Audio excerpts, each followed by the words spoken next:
Beskar. Pure Beskar.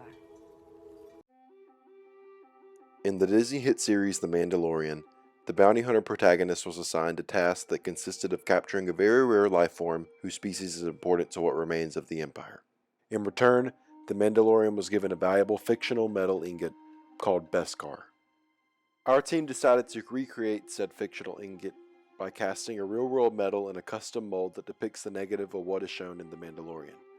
Due to the simplicity of the rectangular shape, it was decided that it would be easiest to use packed and hardened casting sand for this project.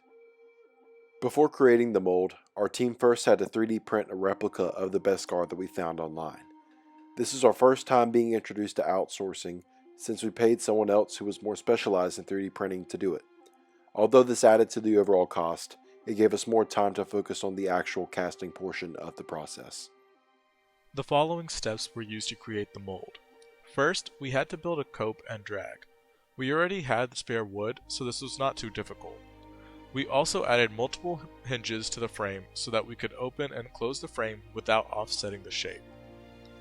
Next, we had to create our casting sand.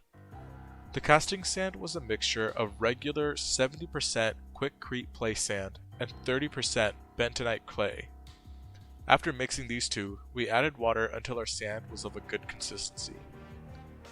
After creating the casting sand, we began adding our base layer into the drag. This will create a solid base for our 3D printed model. We then placed the 3D printed model in the molding board with the Empire insignia facing down. To prevent the stand from sticking to the print, we applied baby powder inside the insignia and on the face of the ingot. Once this was done, we continued adding more sand to the edges until its height was flush with the print. Once this was completed, we placed the cope on top of the drag and applied a thin layer of baby powder. Again, so the sand within the cope will not stick to the sand within the drag. We then continued to fill the cope with the casting sand until it reached the top. We also placed a wooden dowel in the middle of the cope that will allow us to pour our molten metal. After this step, we could finally remove the print. Finally, we punctured a hole through the cope to act as a riser. This not only will allow the air within the molded chamber to escape, but we can also tell when the mold is full.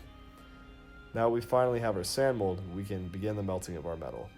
We chose to cast aluminum due to its accessibility and safety. Safety was our top concern, so we ensured that we were wearing the proper safety gear. All members wore eye protection, and the person filling the mold with the molten aluminum would also wear protective gloves and a leather apron. We chose to do this outside where fumes could easily escape as well. We were able to acquire a furnace and crucible from the fabrication lab. The furnace is powered by propane. We placed scrap aluminum inside the crucible before we started the melting process to ensure maximum safety. Once the aluminum finally melted, we carefully picked it up using the tongs and poured it into the sand mold. This is the most dangerous process that requires the utmost amount of focus. We then allowed the cast to cool while inside the frame. We used Chvorinov's equation to determine how long it would take before the aluminum was solidified. According to this equation, it would take about 3 seconds until the aluminum was solid. After we allowed our cast to cool, we removed it from the mold to see our final results. Before we could observe the final results, however, we had to trim off the excess aluminum that made its way through the mold by using a grinder and then sanding down the rough face. As you can see, it was difficult to cast the finer details, but the cast did in fact maintain its shape. The moisture from the mold created steam once we poured in the molten aluminum. This did affect the quality of our cast, for it created indentations. Although our cast possessed deformities, we still wanted to create a completed product that looked like what was shown in the TV series, so we just filled the indentations with epoxy resin. We wanted our ingot to closely resemble what is depicted in the show, so we decided to spray paint it and then added the wavy texture with darker paint. The overall cost of the project was around $50. It cost $25 to receive the 3D print, which was the majority of our budget. We were able to receive the scrap metal for free, which meant the only other things we paid for were the sand, bentonite, wood for the frame, the paint, and the dowels. After we tried our best at sand casting, we came to our main conclusion being, it is best to purchase already processed casting sand rather than making a mixture that potentially contains moisture. The steam from the moisture created large indentations that could have been avoided if we either bought casting sand or if we spent time baking the mold, drying out the sand in the process. In essence, Take the time to do the small things to ensure you will end with a product that is high in quality.